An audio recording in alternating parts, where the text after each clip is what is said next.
इसलिए असत अभिधान अन्यतम, इन वचनों को हम समझें कि हम कभी भी असत बोल जाते हैं अज्ञानता के माध्यम से, तो वह एकांत का समर्थन करने वाले वचन भी असत वचन कहलाते हैं। आगे कहते हैं अदत्ता दानम स्तेयम। स्ते माने होती है चोरी, अदत्त माने होता है बिना दिया हुआ, आदान माने ग्रहण कर लेना। कोई भी ऐसी चीजें जो किसी के ऑनरशिप में रहती हैं, जिसका कोई ना कोई मालिक होता है, और वो चीजें अगर हम उसके बिना दिए हुए या इसकी बिना जानकारी के ग्रहण करते हैं तो वह हमारे लिए चोरी कहलाती है। क्या समझ आया? जो चीजें सबके लिए हैं उनको ग्रहण करने का नाम चोरी नहीं है, लेकिन जो चीजें पर्टिकुलर किसी व्यक्ति के लिए ही हैं और वो व्यक्ति की ऑनरशिप में है और आप उसको ग्रहण करने की चेष्टा करते हो, तो वह चोरी का भाव में आ जाता है। ये समझो, बिना दिए हुए ग्रहण नहीं करना। हाँ, कुछ भी ग्रहण बिना दिए हुए किया जाता है तो वह चोरी के भाव में आ जाता है। रास्ते में पड़ी हुई चीज पड़ी है, आपको दी तो नहीं गई थी, कोई ना कोई तो उसका मालिक था ही, भूल गया, गिर पड़ी, छूट गई, रख गया था, भूल गया, आपने उसको उठा लिया, क्या हो गया? क्या कहलाएगा? चोरी होगी।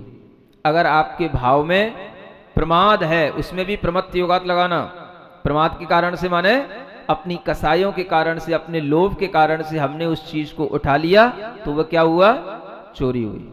लेकिन अगर आपने इस भाव से उठाया कि हमें पता है कि जो व्यक्ति आगे निकल गया है वह हमारी जानकारी का है, हम उसको उठा करके वो चीज दे देते हैं, तो वह चोरी नहीं कहलाएगी। क्या समझ आ रहा है? अगर आपको उठा करके देने का भाव है, और अगर आपके अंदर यह भाव है कि हमें उसको अपने पास में रख लेना है, तो वह चोरी कहलाएगी। ये भाव के ऊपर और क्रिया के ऊपर दोनों पर डिपेंड करता है। इसलिए ऐसी चीजों पर ही चोरी का आरोप होता है जिनका लेन देन संभव हो। कुछ लोग कहते हैं अगर बिना देने का नाम ही चोरी है तो फिर हम हवा खा रहे हैं, ये भी चोरी हो जाएगी। कर्म का हम ग्रहण कर रहे हैं, ये भी चोरी हो जाएगी। शरीर से हमारे पुद्गल परमाणु चिपक रहे हैं, ये भी चोरी हो जाएगी। तो ये भी आपके लिए समझ में इसलिए नहीं आया क्योंकि आपने ये सूत्र नहीं पढ़ा। जिसका दान करना संभव हो, अदत्ता दानम। अब देखो, हवा में भी जो हवा सबके लिए चल रही है उस हवा को खाओ, खूब खाओ, कोई चोरी का दोष नहीं है। नहीं समझ आ गया? और वही हवा अगर आपने संग्रहित कर ली है अपने किसी कूलर आदि के माध्यम से, अपने लिए बना के रखी है, नहीं समझ आ रहा? जैसे आपने अपने घर में कूलर लगा रखा है, समझ आ रहा? किसके लिए? हवा खाने के लिए। अब उस कूलर के सामने कोई भी आदमी पहुंच जाए, गली में चलता फिरता, और जो है कूलर मान लो बाहर ही लगा था और वो उस हवा के सामने बैठ जाए, तो आप क्या कहोगे? क्यों, तेरे लिए लगाया क्या कूलर? बात तो सही है। तो वही हवा क्या हो गई?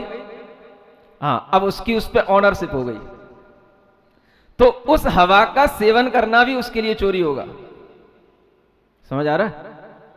पानी है, बह रहा है, सबके लिए है, आप उसका उपयोग कर लेंगे, नदी है, कुआं है, सार्वजनिक है, उसको चोरी नहीं कहलाएगी।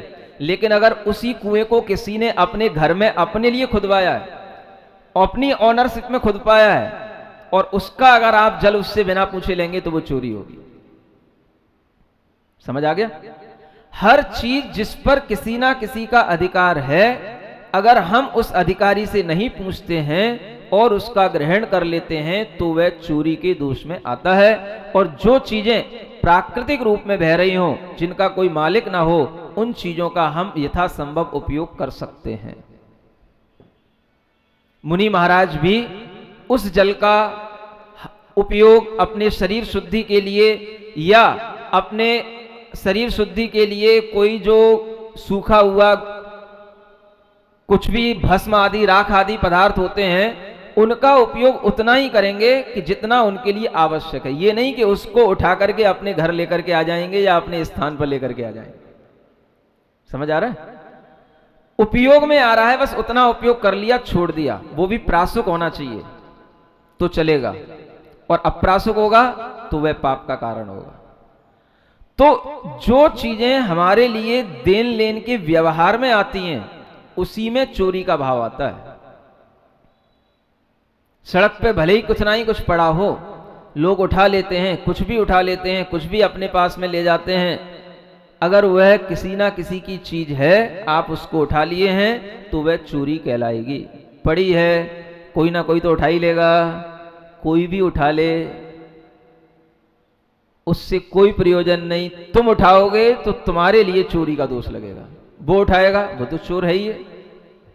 तुम तो चोर नहीं थे ना, तुमने तो पढ़ा था ना तत्वार सूत्र। नहीं समझ आ रहा है? उसने नहीं पढ़ा, उसको तो पता ही नहीं है चोरी क्या होती है। तो आपने पढ़ा है, तो अब आपको बचना है। किसी ना किसी के हत्थे पड़ जाएगा, वो उसका दुरुपयोग करेगा, हम उसको मंदिर में डाल देंगे। तुम्हारा क्या अधिकार है उसको मंदिर में डालने का? क्या समझ आ रहा है? मान लो कहीं आपको पैसा पड़ा हुआ मिल जाता है, नोट की गड्डी भी पड़ी हुई मिल गई, आपने उसको उठा करके दान कर दिया, समझ आ रहा है? वो भी गलत कहलाएगा, क्योंकि आपने उसको उठाया। हो सकता है कि आपके जाने के बाद में वह व्यक्ति वहां पर पहुंच जाए, ढूंढ ले, किसी ना किसी तरीके से वह अपना पता लगाते हुए उस समय पर पहुंचने की कोशिश करे, लेकिन आपने उसको उठाकर मंदिर के लिए पहुंचा दिया, किसी के लिए दान कर दिया, मंदिर की गुल्लक में डाल दिया, तो ये भी दान नहीं कहलाएगा, ये भी आपका चोरी का कृत्य कहलाएगा। जिसकी चीज पड़ी है, पड़ी रहने दो। अगर आपको जानकारी नहीं है, आप ये समझ के निकल जाओ कि ये धन नहीं है, ये कागज के टुकड़े हैं, निकल जाओ वहां से चुपचाप, संभाल लो अपने मन को। समझ आ रहा है? हाँ। और अगर आप जो है अपना दिमाग लगाना शुरू किए, तो फिर आपको चोरी का दोष लग ही जाएगा। अड़ुव्रती श्रावक भी इस तरह के दोषों से बचता है। समझ आ रहा है? किसी की किट, किसी के पास रखा हुआ पेन, कोई भी वस्तु अगर हम उसके बिना पूछे, बिना कहे हुए उठाते हैं, तो वह भी चोरी के दोष में आ जाता है। इसलिए जो अचौर्य व्रत का पालन करता है, वह जानता है कि इसकी ऑनरशिप किसके पास में है, तो वह उससे पूछ करके ही लेगा। समझ आ रहा है? कुछ चीजें सरकारी होती हैं, राजकीय होती हैं, जिन पर सरकार का अधिकार होता है, तो वह सरकार से पूछ करके ही उन चीजों का उपयोग करना पड़ता है। जो फॉरेस्ट के जो है अधिकारी होते हैं, उन्हीं के अधिकारों में अब आजकल के जंगल होते हैं, उनकी लकड़ियां भी अगर हम काट के ले आते हैं, आप तो नहीं लाते, लेकिन जो लोग काटते हैं और काट लेते हैं कई बार, अगर आपको भी पता पड़ जाए कि यहाँ पर शीशम के वृक्ष लगे हैं, तो आप भी छोड़ोगे नहीं। आपको पता पड़ जाए कि यहाँ चंदन के वृक्ष लगे हैं, तो आप भी छोड़ोगे नहीं, क्योंकि उसकी एक हाथ की लकड़ी भी जो है ना, हजारों लाखों रुपए की होती है। तो ऐसी जो चोरियां पहले भी होती थी, आज भी होती हैं। कोई भी चीज हम अपने दिमाग में ध्यान रखें, जो बिना दिए हुए ग्रहण की जाती है, जिसका कोई ना कोई अधिकारी है, उसी का नाम चोरी है, बाकी चीजों का नाम चोरी नहीं है। इसलिए जो प्राकृतिक पानी बह रहा है उसका उपयोग करो, चोरी नहीं कहलाएगा। प्राकृतिक हवा बह रही है उसका उपयोग करो, वो चोरी नहीं कहलाएगी। लेकिन उसी हवा को अगर हम कूलर के रूप में, एसी के रूप में उपयोग करेंगे और वह बिना किसी की अनुमति के करेंगे, तो वह भी चोरी कहलाएगी। समझ आ रहा है? यहाँ जितनी सुविधाएं हैं ये तो आपको दे रखी हैं, सार्वजनिक हैं, ठीक है ना, इसलिए कोई भी कहीं भी आकर के बैठ जाए चोरी नहीं कहलाएगी। लेकिन अगर यही सुविधाएं घर में हो तो वहाँ हर कोई नहीं बैठ सकता। मैं पूछना पड़ेगा, भाई हम यहाँ बैठ सकते हैं कि नहीं, थके हुए हैं, पसीना आ रहा है, समझ आ रहा है? तो वह नहीं पूछोगे तो चोरी होगी। ऐसे ये चोरी के भाव ध्यान में रखना। मैथुन अब्रह्म, ये अब्रह्म पाप कहलाता है। हा? मैथुन का मतलब होता है कि दो व्यक्तियों की जो आपस में राग के साथ में क्रियाएं होती हैं, उसको मैथुन कहते हैं। मिथुन माने जोड़ा होता है, जो दो का मिलना होता है, उसके कारण से जो पाप होता है उसको अब्रह्म कहा जाता है। ब्रह्मचर्य का विनाश इसी को बोलते हैं। तो यहां पर भी वही चीज लगाना, प्रमत्त योगात मैथुन अब्रह्म। वो प्रमत्त योगात शब्द पांचों पापों में लगेगा, क्योंकि प्रमाद के योग से ही, कसायों के कारण से जब यह जीव राग से समन्वित हो जाता है, तो वह इस मैथुन आदि क्रिया में प्रवृत्त होता है। अब यहां पर भी स्त्री पुरुष का मिलना ये मैथुन के रूप में कहा जाता है। लेकिन वही मिलना मैथुन कहलाएगा जिसमें राग का वह भाव हो जो भाव एक दूसरे के शरीर के आकर्षण का कारण बनता है। ऐसे तो कोई भी कभी भी मिलता है, माता से भी बेटे का मिलना होता है, बहन से भी भाई का मिलना होता है, वो सब क्रिया मैथुन नहीं कहलाएगी, क्योंकि उसके अंदर का भाव क्या है, अंतरंग में काम के वशीभूत होकर, राग के वशीभूत होकर जो दूसरे के शरीर के साथ में ये क्रिया की जाती है उसका नाम मैथुन कहलाता है। तो इस क्रिया को मैथुन समझ करके ये ध्यान रखना चाहिए कि जब हम कभी भी ब्रह्मचर्य व्रत लेते हैं तो कई लोग पूछते हैं कि हम क्या करें, ब्रह्मचर्य व्रत का मतलब क्या होता है। तो पहली चीज तो ये ध्यान रखो, मैथुन का भाव नहीं होना ब्रह्मचर्य कहलाता है। किसी भी स्त्री पुरुष का अगर वह विवाहित है तो भी और नहीं है तो भी, जब जब ये मैथुन क्रिया होगी वह अब्रह्म कहलाएगा, और अगर विवाहित नहीं है तो वह और बड़ा ब्रह्मचर्य का घातक, वह बहुत बड़ा महापाप कहलाएगा। ये जो क्रिया होती है, इस क्रिया के अंदर जिसके लिए ये भाव आता है कि हम इस रूप में अपने राग की पूर्ति करने के लिए मिल रहे हैं, तभी वह क्रिया अब्रह्म कहलाती है। और जिस क्रिया में राग की पूर्ति नहीं है वह क्रिया स्नेह की क्रिया होगी, उस क्रिया में मैथुन का दोष नहीं लगता है। कुल मिलाकर के यहां पर भी भावों से ही सब कुछ चल रहा है। समझ आ रहा है कि नहीं आ रहा है? भाव पहले प्रधान है। आप देखते हो स्त्री पुरुष आपस में अनेक तरीके से मिलते हैं, लेकिन अलग अलग रिश्ते रहते हैं तो अलग अलग भाव होते हैं। बेटी अपने पिता से भी मिलती है, जब रोती है, विदाई होती है तो उसके गले लगती है, और वही जाकर के जब अपने पति से मिलती है तो उसका भाव अलग होता है। तो यहां पर भी भाव ही प्रधान है। राग की क्रिया के साथ, राग भाव के साथ में जो एक दूसरे के शरीर का आलिंगन होता है वह मैथुन कहलाता है। इसलिए जिन्हें ब्रह्मचर्य धारण करना होता है वो लोग इस चीज को समझें कि अगर हमारा विवाह नहीं हुआ है तो हम कभी भी पर पुरुष पर स्त्री की इच्छा ना करें, कोई भी लड़का लड़की की इच्छा ना करे और लड़की लड़के के साथ संपर्क की इच्छा ना करे, तो वह ब्रह्मचर्य कहलाएगा। और हम किसी भी अनजान के साथ में घूमते हैं, किसी भी अनजान के साथ में अपने शरीर को थमा करके आनंदित होते हैं, तो ये सब अब्रह्म पाप कहलाता है।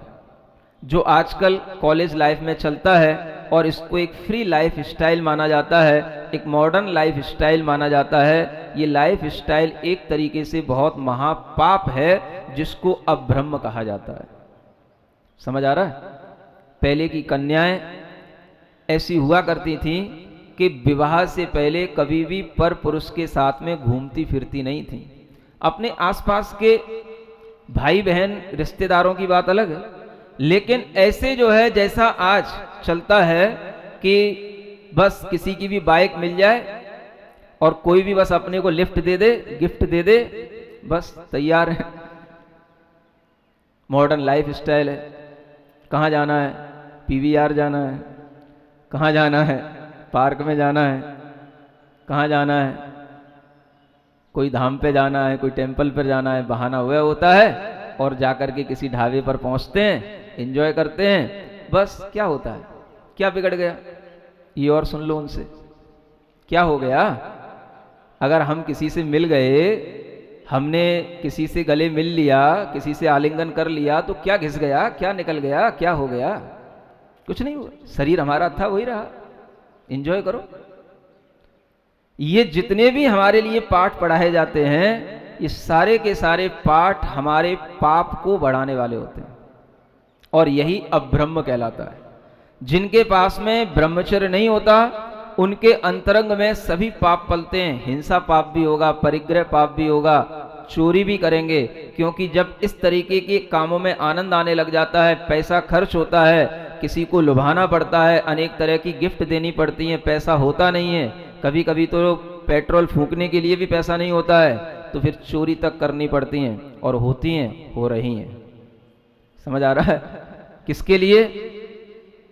जो फ्रेंड बना लिए हैं, अब उनका पालन भी तो करना है। समझ आ रहा है? तो ये सब चलता रहता है। ये सब क्या है?